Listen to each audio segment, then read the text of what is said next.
right after my journey to Indonesia, we went to our next journey, and that was Saudi. Our journey started from Lahore, as always.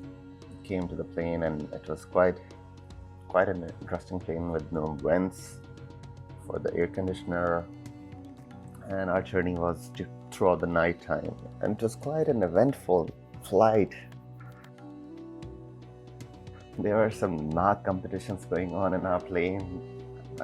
You just enjoy it. After 5 hours of our journey, we came to the city of Medina, saw the lights of Medina, touched down safely, even though our flight was quite eventful. But you can have fun in PIA flights, you'll be quite entertained throughout the flight.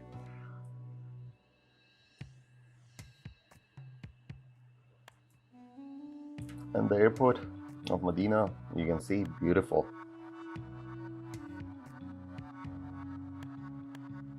Left the airport on our cab, going to our hotel, which was Fundakul Mursa, in vicinity of Masjid Nabawi.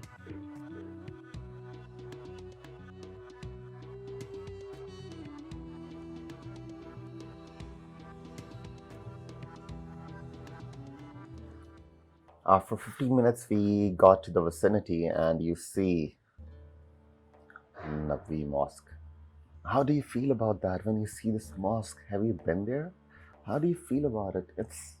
You just go quiet and you're just looking at it in awe. Like, how beautiful is that? Since we came at night time, we walked around just a bit.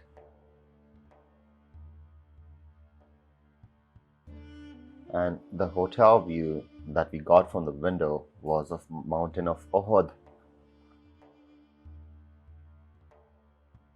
The next day, on our way to the mosque, you can see all the hotels. The mosque is surrounded by hotels all around, and on one side, there's Jannat al-Baqi, the graveyard. And on all the other sides, there are all these hotels.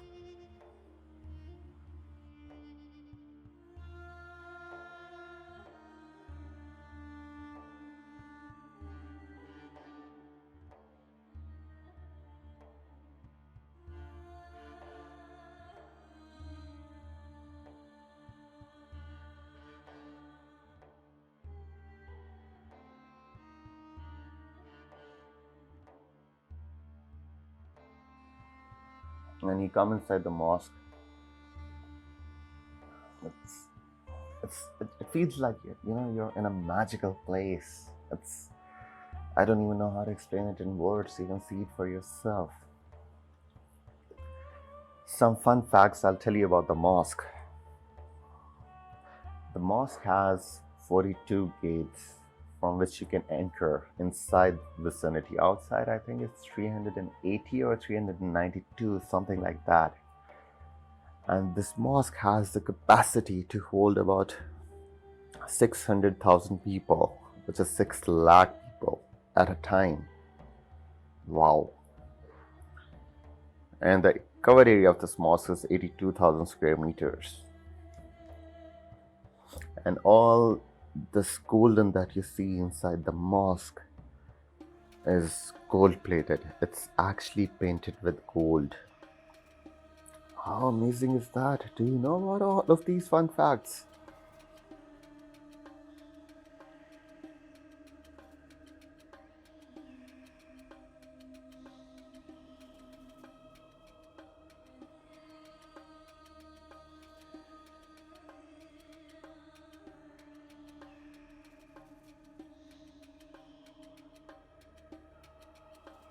And these umbrellas, which can be turned off and turned on, there are about 250 umbrellas in the mosque, and they have new construction going on right next to Jannat al-Baqi. They are extending the mosque, which will hold, I think, about 1 million people, and including this and the new mosque. The evenings in Masjid Nabawi, You won't see such evenings. I don't think you will anywhere in the world. The colors in the sky that you get to see during the evening time.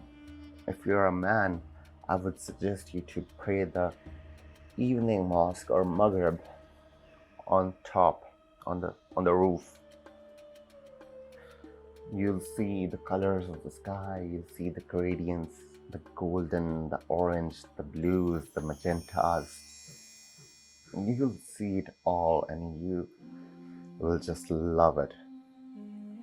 Okay, one thing about going to Medina that I've witnessed, people come from all over the world, Indonesia, Malaysia, Pakistan, many countries.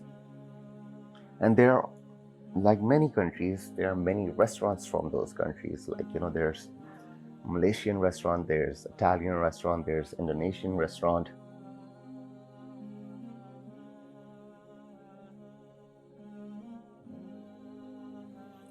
And we went to Rosa Rasul.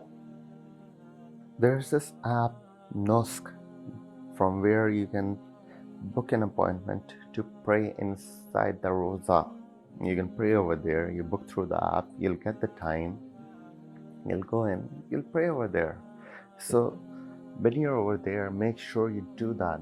Make sure you know about this thing that, you'll go in and you can pray, and you won't be able to go inside without the app, without the booking, without the appointment.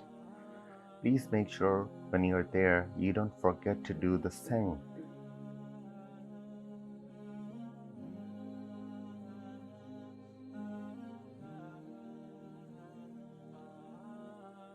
There's Kumama Mosque on one side of the Masjid al-Nabwi. You can walk around during the night time. You can see the mosque. I'm not quite sure if you can pray over there or not, because I did not pray over there. I wanted to pray in all my prayers in Nabwi Mosque.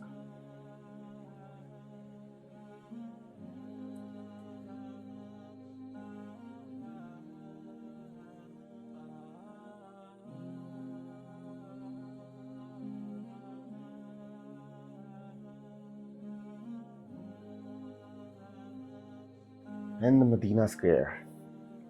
You will love Medina Square. This is actually now the main entry of the mosque. You'll love it during the blue hour, during the nighttime. They have cafes, they have restaurants over there. You can sit over there and enjoy the food.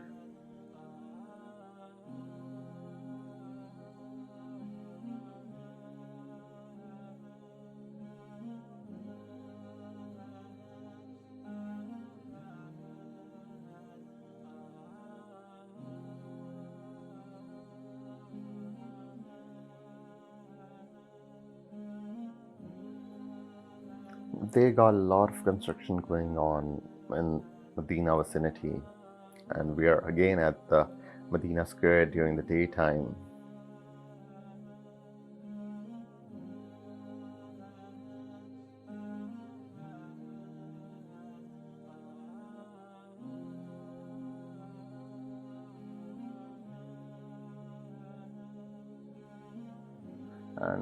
And you see this beautiful view and you just want to stand there and keep on looking at it. You don't want to do anything. You just stand there and you're like, you're so lucky or blissful to be there. You just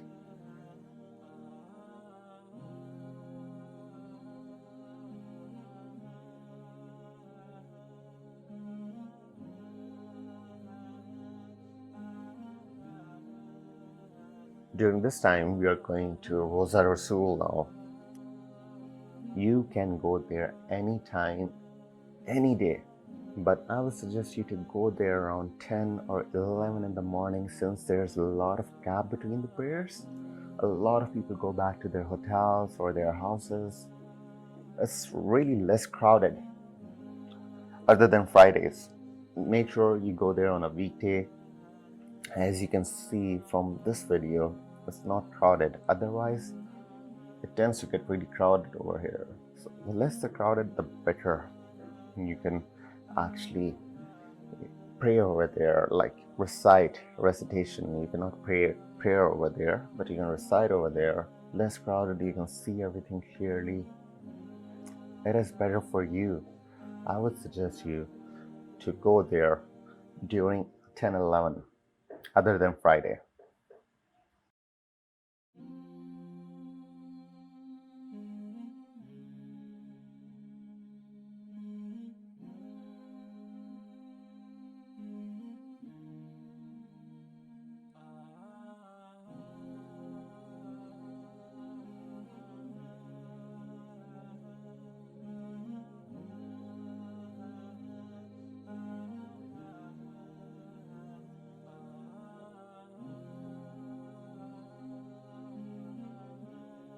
Looking at all the beautiful architecture, and then the place, the gate where you can see where Prophet Muhammad ﷺ rests. You can stand there and look at the gate, you can pray over there. Otherwise, when it's crowded, you cannot do that. They're just pushing you and they're like, move, move, move. So it's up to you actually, if you want to go during Friday or any time after the prayer. Mostly after the prayer, it's really crowded because a lot of people after praying, they come to Rosa Rasul.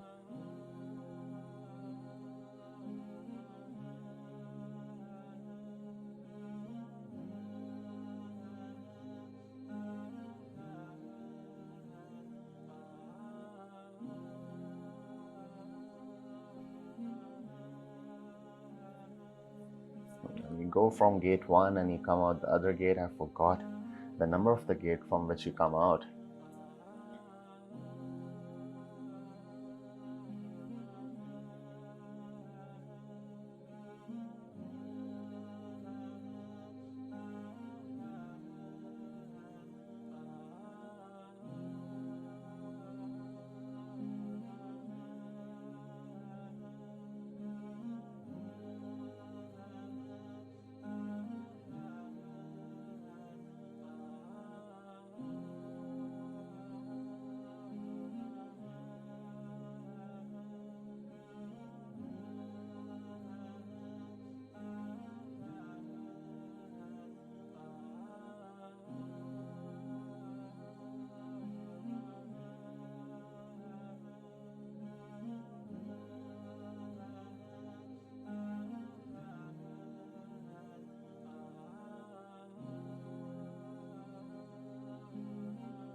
This was a trip to Medina. On our next journey, we will be moving to Mecca. I'll see you on that video. Make sure to watch that as well. Thank you.